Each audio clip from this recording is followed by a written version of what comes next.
जय हिंद। ज्योग्राफी के 15 क्वेश्चन हम आज डिस्कस करेंगे और ये क्वेश्चन आपको प्रीवियस ईयर में से सारे के सारे क्वेश्चंस उठा के आए हैं।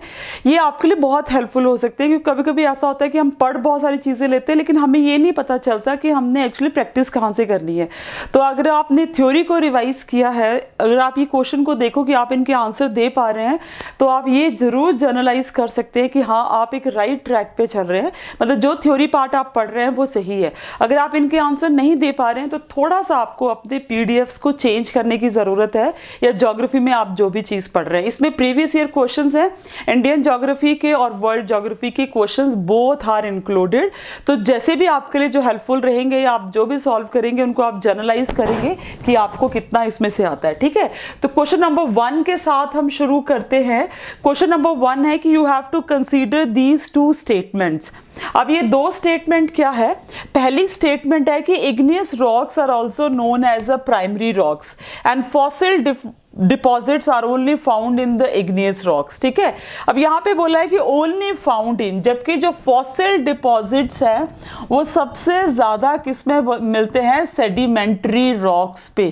किस पे मिलते हैं? सेडिमेंटरी रॉक्स पे सबसे ज़्यादा मिलते हैं। तो मतलब वो ओनली तो नहीं हो सकता यहाँ पे, लेकिन इग्नियस रॉक्स जो है वो हमारी मेन रॉक्स है, वो हमारी प्राइमरी रॉक्स है। जो रॉक साइकिल बनता है ना, रॉक साइकिल आपको पता ही है, सबसे ऊपर आपकी इग्नियस रॉक्स है। ठीक है, फिर इग्नियस रॉक्स ही टूट के क्या बनते हैं? सेडिमेंट्स बनते हैं। फिर ये इग्नियस और सेडिमेंट्री रॉक्स क्या बनती हैं? मेटामॉर्फिक रॉक्स, और बाद में फिर जाके ये इग्नियस। तो यहाँ पे अगर हम देखें तो स्टेटमेंट सिर्फ ओनली वन इज करेक्ट कि igneous rocks are the primary rocks but the fossils are actually sedimentary rocks में ही मिलते हैं। ठीक है, अगला क्वेश्चन देखते हैं। What is the next question? Next question is कि which of the following rivers are the tributary of river Krishna. इसमें से कौन सी नदी, कौन सी जो है वो रिवर कृष्णा की ट्रिब्यूटरी है? तुंगभद्रा, कोयना एंड सबरी। तो आपको इसमें जो है वो तुंगभद्रा भी कृष्णा की ट्रिब्यूटरी है, कोयना भी कृष्णा की ट्रिब्यूटरी है, इसके साथ में घटाप्रभा कृष्णा की ट्रिब्यूटरी आती है, मलाप्रभा आती है, भीमा आती है, मूसी आती है, ये सारी की सारी कृष्णा की ट्रिब्यूटरीज है। लेकिन जो आपकी सबरी है that is not the tributary of river Krishna. ये कौन सी नदी की ट्रिब्यूटरी है? गोदावरी की। किसकी है? गोदावरी की। गोदावरी नदी जिसको दक्षिण गंगा के नाम से भी जानते हैं। किस नाम से जानते हैं? दक्षिण गंगा के नाम से जानते हैं, उसको वृहद गंगा के नाम से भी जानते हैं।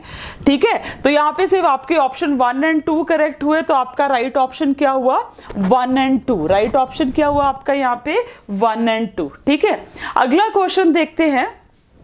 That is also a kind of a very important and frequently repeated question है ये एग्जामिनेशन में। देखो क्वेश्चन क्या है कि sirocco, mistral and khamsin are क्या है इसमें से? Type of the clouds in the middle atmosphere, cyclones originated in the Pacific Ocean, types of the local winds और glacier in the polar region. ठीक है, तो अगर आपने ये टॉपिक पढ़ा होगा लोकल विंड्स का, तो वहां पे आपने अलग अलग उसमें जैसे कि कौन सी विंड्स कहाँ पे मूव करती है, यूरोप में करती हैं, एल्प्स में करती है, रॉकी माउंटेन्स पे करती हैं, लू जैसे नॉर्थ इंडिया में चलती है। तो ये एक्चुअली में क्या है? These are the types of local winds. ये क्या है? सारी की सारी लोकल विंड्स हैं। ये लोकल विंड्स आपने जरूर करके जाना है, क्वेश्चन बहुत ज्यादा इंपॉर्टेंट है। ठीक है ना। नेक्स्ट है मोतीहारी। ये गैस पाइपलाइन है, कौन सी 2 कंट्रीज के बीच में आपको बताना है। ठीक है ना, that is Motihari Amlekhganj oil pipeline connects India with which of the following countries. तो ये जो गैस पाइपलाइन है ये इंडिया को किसके साथ कनेक्ट करती है? नेपाल के साथ कनेक्ट करती है। किसके साथ कनेक्ट करती है? नेपाल के साथ। ठीक है ना। इस गैस पाइपलाइन के बारे में अगर हम देखें तो इट इज 69 किलोमीटर और 43 mile trans border petroleum pipeline. Trans border समझ रहे हैं आप, जो दो देशों के बीच के बॉर्डर को क्रॉस करती है between the Nepal and Motihari of India, ठीक है ना। तो नेपाल और इंडिया के बीच में this pipeline transport the petroleum from Indian Oil Corporation to Nepal Oil Corporation. Indian Oil Corporation से नेपाल ऑयल कॉर्पोरेशन के बीच में ये ऑयल को ट्रांसफर करती है। नेक्स्ट क्वेश्चन देखते हैं कि which one of the following weather condition is indicated by the sudden fall of the barometer reading. अगर बैरोमीटर में एकदम सडन फॉल हो जाए तो कैसी वेदर कंडीशन बनती है? वेदर स्टॉर्मी हो जाता है, शांत हो जाता है, कोल्ड एंड ड्राई हो जाता है, हॉट एंड सनी हो जाता है, ठीक है। तो बैरोमीटर में अगर सडन ड्रॉप आता है तो इट मीन्स कि वेदर क्या होने वाला है? स्ट्रॉमी होने वाला है, ठीक है। बहुत ज्यादा तूफान जो है वो चलने वाला है, ठीक है। नेक्स्ट क्वेश्चन है, Who among us the following was the first to state that Earth was spherical? इसमें से सबसे पहले किसने कहा था कि अर्थ की शेप जो है वो स्फेरिकल है? एरिस्टोटल ने कहा था, कोपरनिकस ने, टॉलमी ने या स्ट्रैबो ने? किसने कहा था? तो that is said bye Aristotle. किसने कहा था? एरिस्टोटल ने। एरिस्टोटल ने 340 BC में पहली बार ये कह दिया था कि अर्थ जो है वो स्फेरिकल है, और ये उन्होंने लिखा था अपनी बुक में ऑन द हेवन। कौन सी बुक में लिखा था? ऑन द हेवन, ठीक है। तो अगर आप देख लो कि कितने इंटेलिजेंट लोग हुआ करते थे जिनके पास रिसोर्सेज भी नहीं थे, वो फिर भी पढ़ना जानते थे। आज रिसोर्सेज है, हम फिर भी पढ़ना नहीं जानते हैं। नेक्स्ट क्वेश्चन है, the structure of the earth planet below the mental the core is mainly made of which of the following. तो बहुत सिंपल सा क्वेश्चन है कि कोर जो है उसमें मैक्सिमम कंटेंट किस चीज का है? कौन से मेटल का है? That is of iron. Core maximum किससे बना है? आयरन।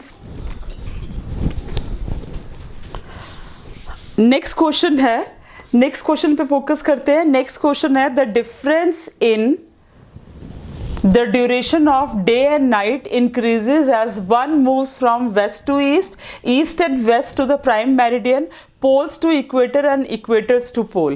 तो जो difference in the duration of day and night, equator से जब हम पोल पे, ठीक है, ये हमारी अर्थ है, ये 0 डिग्री इक्वेटर है, ये नॉर्थ पोल, ये साउथ पोल। तो जैसे जैसे हम पोल्स की तरफ जाएंगे वैसे ही duration of day and night में फ़र्क होगा। इक्वेटर पे कहीं ना कहीं डे एंड नाइट इक्वल होते हैं, बट यहाँ पे दिन या बहुत बड़े और रातें बहुत छोटी, या रातें बहुत बड़ी, दिन बहुत छोटे, according to northern and hemisphere पे वो डिपेंड करता है कि ट्रॉपिक ऑफ कैंसर और कैप्रिकॉर्न पे जब सन रहता है।